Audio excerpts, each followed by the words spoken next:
concertation des forces politiques de l'opposition s'occupe uniquement de la question de l'audit du fichier électoral. Non, évidemment.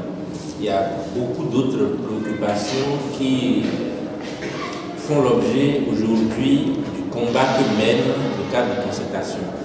C'est dans ce sens que je voudrais vous informer par exemple que le cadre de concertation des forces politiques de l'opposition a saisi la communauté internationale, l'ensemble des chancelleries, pour les informer de la situation ou du respect des droits de l'homme au Bénin. Alors, ce courrier qui est parti vers toutes les chancelleries et les représentations diplomatiques attire l'attention de l'opinion nationale et internationale sur le manque de respect des droits humains au Bénin, les libertés qui sont bafouées et dans leur ensemble et entièreté, comme nous reviendrons là-dessus sur le contenu des droits qui ne sont pas respectés et dénoncés, nous reviendrons là-dessus en détail dans les occasions à venir.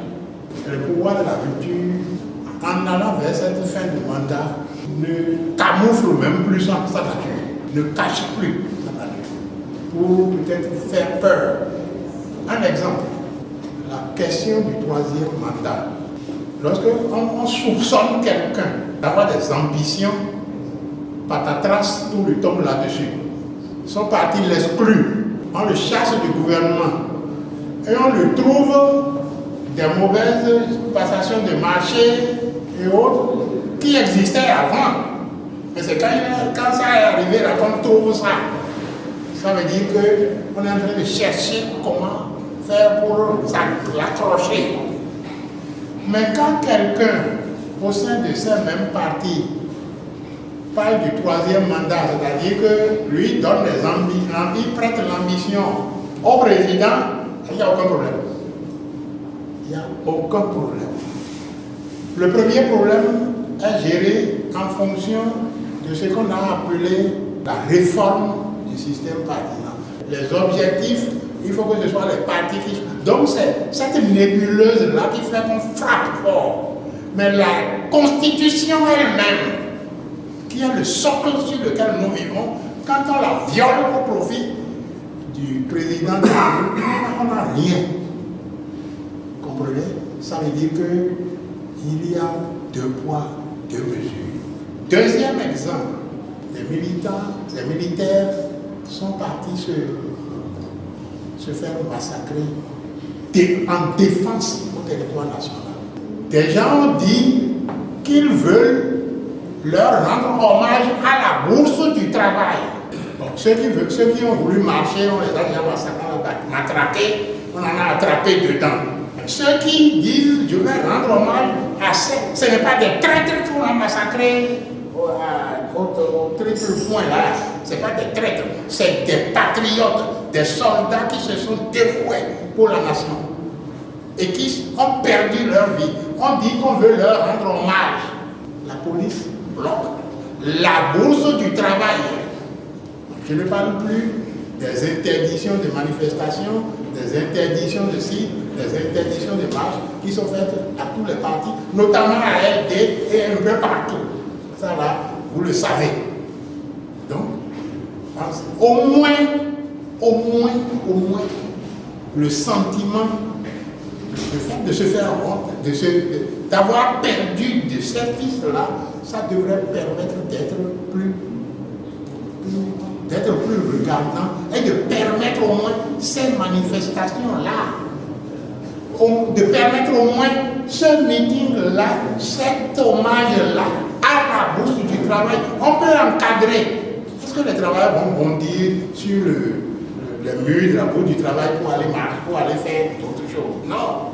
Mais on peut assister, on peut encadrer. Mais non, on refuse. On ferme la porte. Un autre exemple, la presse. Quels sont les journaux qui ont eu des problèmes? C'est eux qui ont des fautes. C'est eux qui ont ci, c'est eux qui ont ça. C'est Crystal News, c'est Reporter Bénémoine, c'est le Patriote. Et puis des organes qui nous renseignent, qui disent toute la vérité sur ce qui se passe. C'est eux qui ont eu des problèmes. Et c'est sans ménagement. C'est sans ménagement. La hack d'un président à l'autre n'a pas changé. C'est une institution, comme toutes les autres institutions, au mains du pouvoir de la rupture et qui tape sans ménagement. Alors, moi je pense que le Béninois doit comprendre que ce pouvoir-là est resté le même et ne se cache même pas, veut terroriser, veut faire peur. Si on est terrorisé, qu'on a peur, l'objectif c'est de continuer. Est-ce que c'est le troisième mandat? Est-ce que c'est un troisième mandat déguisé? Mais je pense même que c'est le troisième mandat qu'on cherche. C'est quand on ne l'aura pas qu'on va tenter l'autre.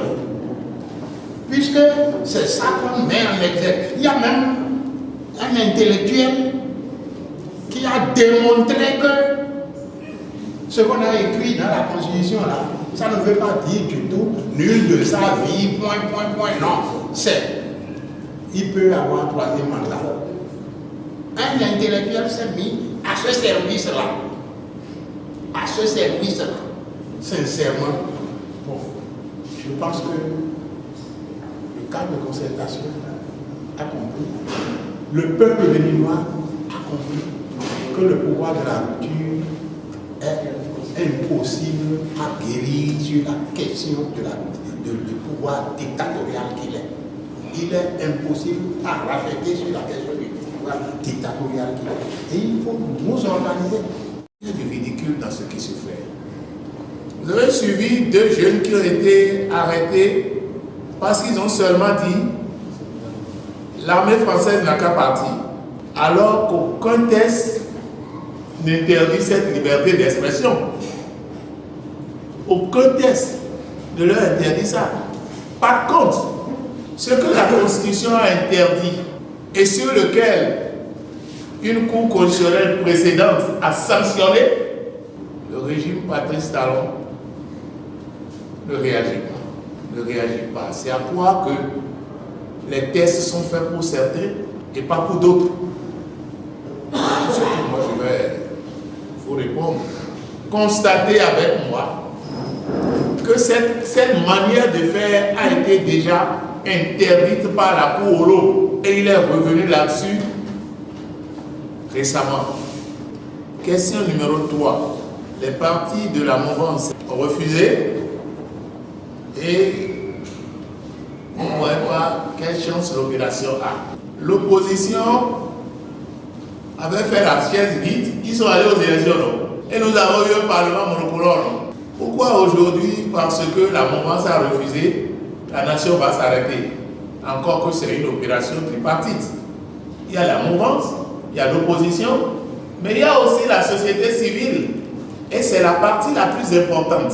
Vous avez remarqué que dans le comité de pilotage, il y a 4 membres de la société civile. Et là, nous avons tenu compte de 2 considérations.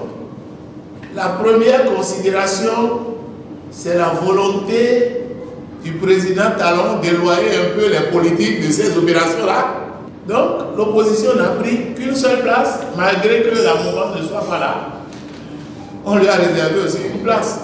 C'est la société civile, ou si vous voulez, la société citoyenne, qui a pris le devant. La démocratie sans l'état de droit de l'homme n'a pas de valeur. À la limite, si l'exécutif, le pouvoir en place, estime que nous ne sommes plus en démocratie, où les droits de l'homme ne sont plus de cité, qu'on s'asseye, qu'on en discute. Je vais vous donner quelques cas pour illustrer comment le Bénin se présente aujourd'hui. Vous savez, pour un intervalle de moins de 6 ans, le nombre de prisonniers pour la détention préventive et en masse est passé de 7 000 à 18 000 Béninois. En un intervalle de moins de 6 ans. On était à 7 000 environ prisonniers au Bénin quand ils sont venus. Et en 2022, si il est bon mois 2023, on est venu à 18 000 Béninois qui copient en prison, où la plupart sont en détention préventive. On ne sait pas quand est-ce que, pour des questions d'enquête, pour des questions politiques, je veux être candidat, j'ai mes opinions. Les gens copient en prison, je veux parler des noms célèbres que vous connaissez. Le tout dernier, qui a commencé par parler des questions de gouvernance, vous connaissez bien, donc il a joué la Yvonne, Madoukou, et une loi d'amnistie a été introduite Vous savez, si les gens veulent voter quelque chose, même en plein processus d'élection, on a vu comment un code électoral a été modifié en plein processus d'installation des maires. Visiblement, on a d'autres griefs contre certaines personnes. Affaire Steve Amousou, tout le monde a vu l'illégalité de son arrestation. Mais pourtant, ce dossier tourne toujours. Nous espérons. Et puis encore, on a entendu des ministres de la Justice qui disaient que la justice n'a qu'à faire son travail, mais qui, je ne vais pas qualifier, vous savez la situation aujourd'hui. Je vais encore aller plus loin. Je ne suis pas sûr, est-ce que c'est un parallélisme ou bien c'est une coïncidence? C'est au moment juste où des procès tout attendus, des procès que tous les Béninois veulent informer, qu'on décide d'identifier un certain nombre d'organes de presse qu'on suspende à un moment donné. Je ne sais pas si c'est parce qu'on ne veut pas qu'on sache ce qui se passe. Mais je voudrais vous inviter, vous qui tenez encore bon, que vous avez une responsabilité pendant cette période courte pour nous faire dire la vérité. Est-ce que c'est à cause de l'affaire Boko? Est-ce que c'est à Boko et Rumeki? Est-ce que c'est à l'affaire de 4 milliards qu'on ne veut pas qu'on soit bien informé? Est-ce que c'est à l'affaire de Steve Amousou? Est-ce que c'est pour ça qu'on a suspendu ces organes? Mais la question que je me pose, regardez combien de jeunes sont derrière ces organes qui travaillent. Si ils ne sont pas réguliers, il faut envoyer plusieurs courriers pour dire ah, mettez-vous à jour, faites ceci. Si les gens, il y a des plaintes, que la justice n'a qu'à faire son travail pour que les gens soient condamnés bien certains jours avant qu'on ne passe à ça. La question de la liberté de presse. Vous savez, la critique aujourd'hui au Bénin est devenue un crime. Quand vous critiquez, on estime que vous avez commis un crime. On trouve tout pour que vous soyez en prison.